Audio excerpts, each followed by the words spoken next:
Alright, today's podcast is with the equipartition theorem and specific heat, and we're going to cover this by looking at PHYSLET's 15.6 and 15.7. So what is the equipartition theorem? So the equipartition theorem is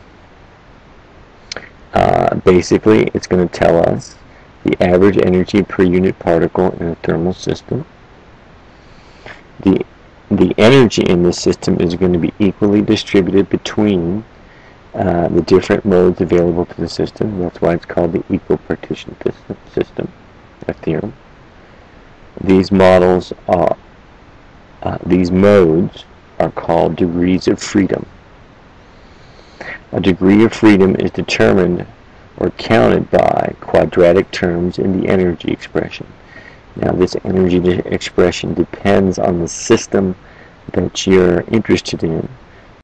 Look at several examples, and our first one is an example of a monatomic gas, where this gas, it will be treated as the atoms in the gas will be treated as hard spheres, and they will bounce off each other. So the energy expression in this case is, it's a three-dimensional system. You have three terms of kinetic energy, one in the x, one in the y, and one in the z. So in this case, we have three quadratic terms of energy, or 3 degrees of freedom. And so the equipartition theorem claims that the total energy of this system has to be equal to the sum of all these degrees of freedom. So we have 3 halves. So you got 1 half here, 1 half here, and 1 half here. That gives us the 3 halves times Boltzmann constant K sub B times the temperature in Kelvin. And then to get the total energy, you have to go in the total number of particles in the system, and this gives us the total energy in the system. So if we wanted to find the energy per unit particle, then we divide the total energy by the number of particles, and it's usually explained like this. You get 3 halves kT of energy for a simple monatomic gas. So our next and so the PHYSLET today, 15.6, deals with a simulation of a thermal system that contains monatomic gases right here and a diatomic gas. So it tracks the total kinetic energy of the system, the translational kinetic energy of the monatomic gas, the total energy stored in the diatomic system, the translational kinetic energy of the diatomic gas, and the rotational kinetic energy of the diatomic gas. And as you can see over time, these can change quite rapidly. Now, in order to start the system must run a period of time to be considered a random system. And the PHYSLETs recommend that you let the simulation run for about 10 seconds. Alright, so we're going to investigate and apply the equipartition theorem to a monatomic gas of 20 particles. And so the simulation gives us the total kinetic energy of the system is equal to the total kinetic energy stored in the monatomic gas. So one of the questions the PHYSLET asks is, why do the particles have only 2 degrees of freedom? Well, and the answer to this problem is quite straightforward. The simulation only simulates 2 degrees, the x-coordinate and the y-coordinate. So you only have 2 halves, or kinetic energy terms for x and kinetic energy terms for y. So if we wanted to find the energy per unit particle, I can find it from the simulation, and if I divide that by the total, take the total kinetic energy and divide that by the total number of particles, I get average energy per unit particles as 8.45 joules per Boltzmann constant. So we're going to use those type of units for energy, and that's what the simulation produces, and it also simplifies some of the calculations we're going to need to use. So I'm going to take that And I'm going to try to figure out what the temperature of this gas is. Well, to do that, we need the equipartition theorem. And so I've got my energy per unit particle here, and this is what's left over of the equipartition theorem. The KB is here, but I divided it over here to get units of joules per KB. The N is still here. I've already done it. It's right here. Okay, and then these is my fraction, or my partitions. I have 2 degrees. I get 1/2 plus 1/2, so it's 2 halves. And this should be equal to times T. So our temperature actually is 8.5 degrees Kelvin. Now, if you do it for a diatomic gas, it's a little bit different. And the reason is how the energy is stored in the system. And so the simulation, if you run it, gives you the total kinetic energy of the diatomic gas, the kinetic energy in the translational, and the kinetic energy in rotational. If you look at this, it's almost half. The rotational is almost 1/2 of the translational. And the first question they ask, well, why is that? Well, that depends on the quadratic terms in energy, or the equipartition theorem. We have 2 degrees of kinetic energy, of translational kinetic energy, 1 in the x, 1 in the y, and then it's also rotating around its center of mass. So I have my rotational kinetic energy there is the third term.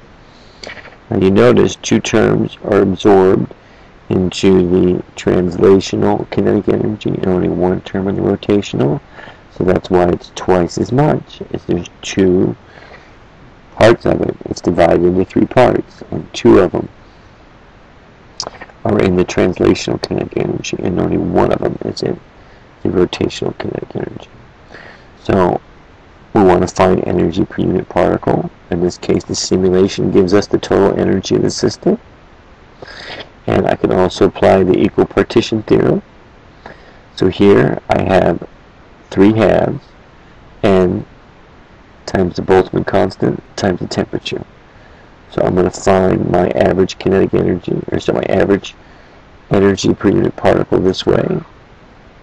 Now the energy units I can solve from the simulation, and again that gives me units time divided by Boltzmann constant. So if I divide both sides by the Boltzmann constant, I get 3 halves T is equal to my energy per unit particle. And so if you solve for the temperature, you get 37.6 degrees Kelvin. So what other types of systems can we use? Well, we can combine both of these in a mixed gas of both monatomic and diatomic molecules. In this case, there's a total of 40 atoms, 20 in each. And you can see down here all the kinetic energies, and the energies that are stored. You got rotational kinetic energy diatomic, rotational kinetic energy of translational kinetic energy of diatomic, and then translational kinetic energy of monatomic gas. Now, the first question asks this: why is the temperature of the gas? It says, why is the temperature of the gas in the box a single value? Well, it's quite straightforward. The system is in thermal equilibrium. So if you run it past 10 seconds, that's what we assume is thermal equilibrium. And if it's in equilibrium, then these 2 different types of gas have to be at the same temperature. So they're asking, the next question they ask is, what value is the average monatomic kinetic energy close to? Well, if you look at the monatomic kinetic energy, it's around 400, and you look at the diatomic kinetic energy, it's around 400 too. They're equivalent. So, and so these translational kinetic energies, since they're at the same temperature, and if you apply the equipartition theorem, you should get the same amount of kinetic energy. And again, that's true because they're at thermal equilibrium. So one of the questions they ask is, why should these two values averaged over a long period of time be equal to each other and greater than the rotational kinetic energy of the diatomic gas? Well, it's the equipartition theorem again. We have to figure out what terms or what quadratic terms we have that we can store energy in. And in this case, we have 2/2 for translational kinetic energy in the monatomic gas, and we're going to have 3/2 for rotational kinetic energy in diatomic gas. In this case, the total number of particles is 20 for each. So I can divide that both sides by 20 and get an average energy per unit particle of about 52 joules per degrees Kelvin. Sorry, per Boltzmann constant. So we can divide out Boltzmann constant from it, and we get this expression. So what happens is it turns into 5/2 kT. And if you solve for temperature, our temperature is now at 20.8 degrees Kelvin, or about 21 degrees Kelvin. Alright, so these are the three cases we've done.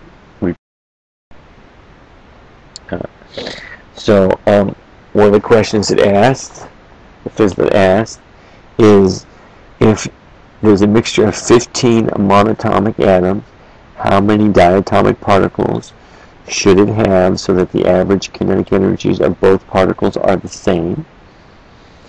Well, if we apply the equipartition theorem to the monatomic gas, that has to be equal to the energy stored in the diatomic gas. And so we can see that the kT, the Boltzmann constant and temperatures cancel out, and we get left with this expression.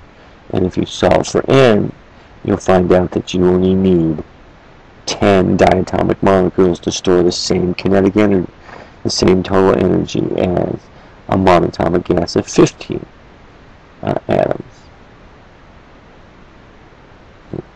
You should try and see if this prediction works. You should plug these numbers back into the simulation and see if both the energies for each individual system are equivalent over a large period of time. Okay. The next PHYSLET deals with specific heat. So PHYSLET 15.7. So what is specific heat? Well, basically it's the measure of a system's change in internal energy per unit temperature. By definition, if we hold the volume constant of a system, it's the derivative of the energy, total energy of the system with respect to temperature. Now, in order to take this derivative, I've got to have the total energy as a function of temperature. So the equipartition theorem allows us to do this. We just discussed that if F is the number of degrees of freedom, we should have F divided by 2, n times the number of particles times Boltzmann constant times temperature. Or, if you've had your chemistry class, you should realize that the total number of particles times Boltzmann constant is equal to what's referred to as the gas constant, or R, as it's represented here.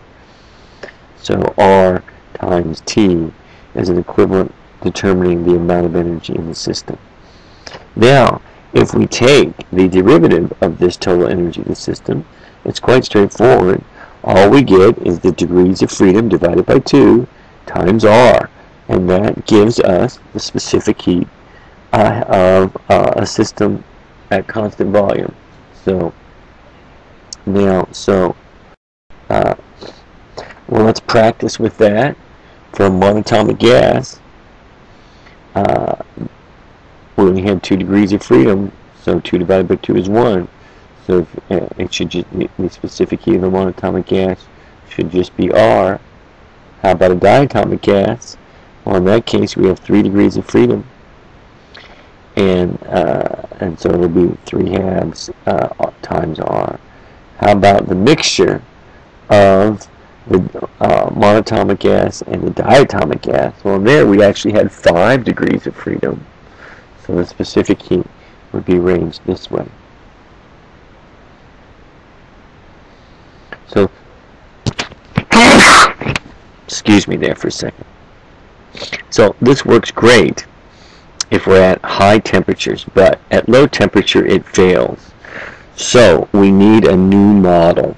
Well, we've been talking a lot about quantum mechanics, and that new model will be a quantum model. We need to use these 3 quantum distributions we've been talking about. So what we're going to do is try to come up with a model for the specific heat of a solid. And to do that, we need to use the Boltzmann distribution. And basically, this model is going to be like we did back in 153. We're going to treat the atoms of the solid as being like balls, and that atom is attached to the adjacent atoms around it by springs. So there'll be 6 springs attached to one atom. So to get the total energy, what we have to do is integrate over our system with respect to all the energies in the system, and we get this expression. Well, what is N of E? Well, in our case, we have 6 degrees of freedom because of what's associated with how the springs are attached. The atom itself has 3 degrees of kinetic energy. It can move in X, Y, and Z, so there's 3 degrees. And they're quadratic.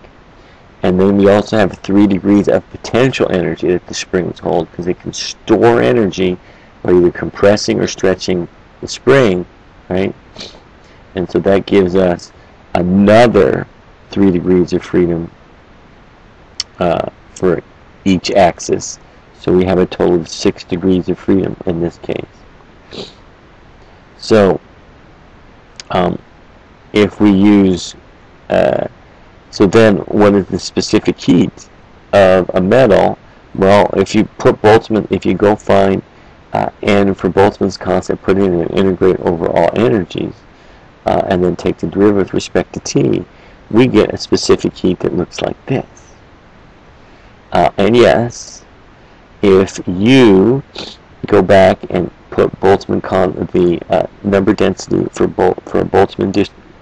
Maxwell-Boltzmann distribution back into this expression, you can integrate that over energy. Remember, the quantum energy of a particle is h bar times omega. You will come out with this expression for the specific, and then take the derivative of that with respect to temperature. You will come out with this expression for the specific heat of a solid. So let's look. Let's see. Well, we know what the okay. So if we use the equipartition theorem to determine the what is the specific heat for a gas that's considered to be classical, we have 6 degrees of freedom. That's 6/2. That's 3 times the number of particles N times Boltzmann constant times T, where you take the derivative with respect to T, and you get 3 times R as the specific heat in the classical model. Well, let's see if our quantum mechanical model will produce that at high temperature. Well, so there's our specific heat for the quantum model. Now, at high temperature, the energy stored in the atom is small compared to this Boltzmann constant times temperature. So if that is true, then that ratio of these quantities is much less than 1, and I can approximate my exponentials in a series expansion Well, I'm only going to use the first two terms. The second term is squared, the third term is squared, so that's even smaller, so I'm going to ignore that and think it's 0. I'm just going to use these two terms. So if I plug them back in for our definition, what comes out is something that looks like this. And if we group terms again, you'll see down here on the bottom of the fraction, I have a 1 and a minus 1. So I'll get rid of that 1. And I have h bar omega divided by Boltzmann constant times the temperature, all squared, and it's both on the top and the bottom. So I can cancel them out. And then it turns into this expression. Well, remember, this part right here is much less than 1, so I'm going to say it's close to 0. So I'm going to approximate that as being 0. And then I get a specific heat for a gas being 3R. And that's what the equipartition theorem claimed it was. And this quantum distribution claims it that way. So, and it does give us much better descriptions of what the specific heat of a solid should be at much lower temperatures, or when h bar omega is equivalent to Boltzmann constant times T. Alright, so let's review what we've done today. We talked about the equipartition theorem, that you can write it, the total energy of a system, as being the number of degrees of freedom divided by 2 times the number of particles in the system times K times T here, and that gives you the total energy of the system. Now, the specific heat for of a substance at constant volume is equal to the derivative of the total energy of the system with respect to temperature. And the equipartition theorem tends to fail at low temperatures. So we have to use quantum distributions to help us describe the specific heat at these low temperatures. And we need quantum distributions to do this, to find E, and we have the Maxwell-Boltzmann as one, we have the Fermi-Dirac as another, and we have the Bose-Einstein as the third. Now this works quite well in describing these systems at low temperatures. This is the end of the podcast. I hope you enjoyed this presentation, and I'll see you soon.